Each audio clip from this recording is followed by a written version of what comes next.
Hi, this is part 2 of the Business Analyst exam. In this part, I will teach you how to create a trigger based on a drop-down list. Once staff name is selected, this table will be populated. And then part of this video is to teach you how to create a clear button that would delete the populated data, just like what I did. I was given instruction on how to populate this table.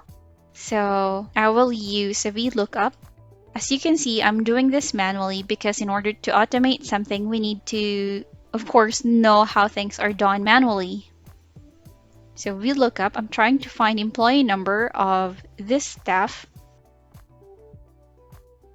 in the reference table given to me. And employee number is in the second column of the reference table.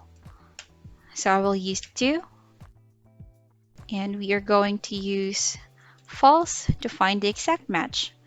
And let's not forget the absolute cell reference. Okay, and then I will just copy this one to find manager's name. Manager's name is in the third column. I applied the same formula to find the information in the actual column. So CTS resolution would be the fourth. Was it fourth? Oh no, fifth table, and then this is fourth. I was given another formula on how to solve this percentage to go. Let's proceed to creating the trigger based on the drop-down list. If you take a closer look, we are using A1 reference style, the classic A1 reference style. What does A1 reference style means? In A1 reference style, column is followed by the row number. We are going to use R1C1 reference style, which is the opposite. To do that, go to File, More, Options, and in the Formulas tab, working with formulas, check the R1C1 reference style, and then hit OK. When you go back, the formula changes. It should still give us the same result, but the formula is in a different reference style. R1C1 reference style, row is followed by column. And then we are going to copy this one. Once all the formulas are copied based on the R1C1 reference style, let's proceed on the coding part. Go to Developer tab and then Visual Basic. If Developer tab is not available, just go to File, More, Options, and then under Customize Ribbon tab, you should be able to find Developer. Just click on it, and then it should appear on this side. Hit OK. Alright, so let's go back. Under Scorecard, we are going to create a private sub as range. This should convert string to a number. By using this should create the trigger once selection changes in the drop-down list. We're also going to use application screen updating. It's just to turn off flickering of your screen during the VB or macro process. We're going to use target address. Our drop-down list is in D11. This one, D11. Once this is selected, I forgot this double quote. D11. Once the D11 is selected, the following will be activated. There should be any help from Excel. Active cell formula R1C1, this one, there. And then our first formula, this one, D10. Let's just copy it. It should be inside double quote. Open and double quote, and then same should go to D11. So let's just copy all of this D11, then change this one D11, and then the formula for the D11. There. Oops. What did I do?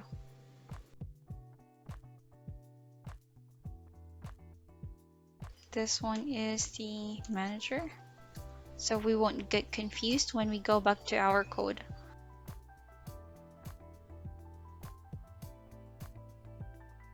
Let's just do this, so we don't need to go back and forth.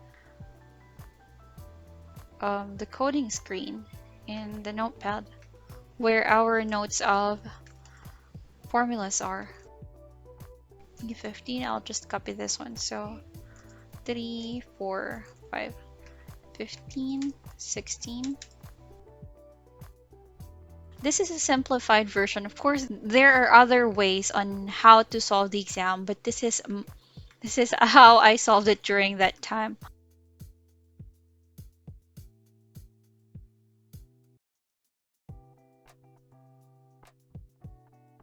Let's just save it first and then see what will happen.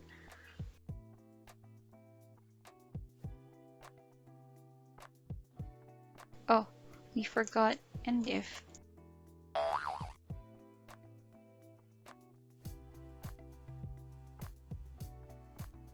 Let's get rid of these things. Okay, so once we've... Oh, we forgot the equal sign. There should be equal sign here.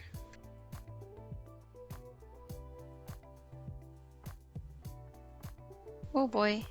D11, this should be D12. Let's choose another name. There. D12. Did we get the wrong formula?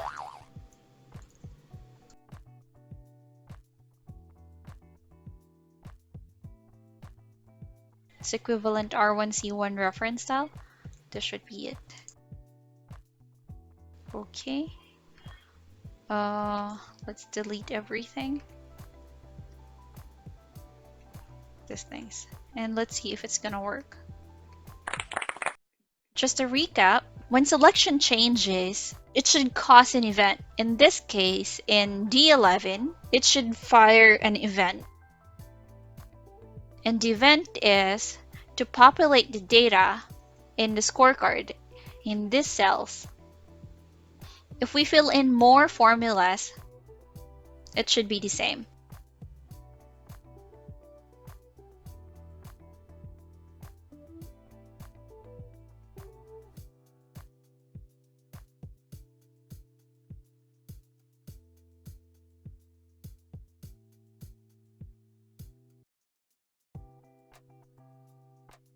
Let's try it again.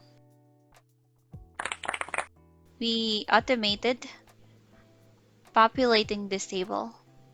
This time we are going to create a clear button.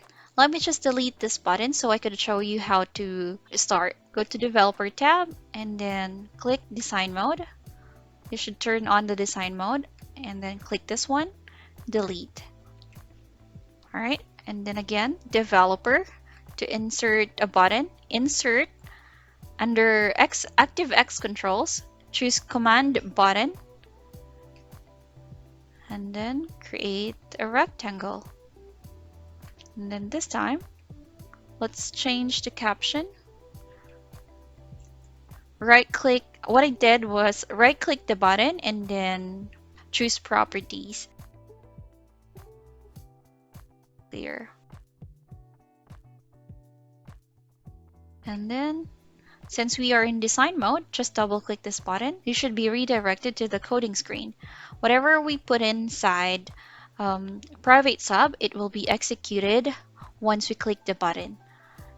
So let me just show you something. This is called command button 1 because if we right click this one, properties, it's this one. The name of the button is this one, command button 1. So whatever you put under the name, it should be the button's name. This one, command button 1. And then anything inside it, once clicked, will be executed we can put inside this workbook pertaining to this file, worksheets, and then the worksheet name where the data we want to be deleted is scorecard. Oops, and we forgot the double quote, and then range, the cell address. We wanted to delete this first, the D10 and D12. D10 and D12. Use comma, and then what we want to do is to clear content. Control save. Let's see what will happen. Of course, we need to turn off design mode in order to click the clear button. Let's do it. There. So it's working. Let's go back so we can proceed. We are going to delete data under actual, percentage to go, and rating, EGH, in row from row 15 to row 19. This time we're going to use colon, E15 to E19.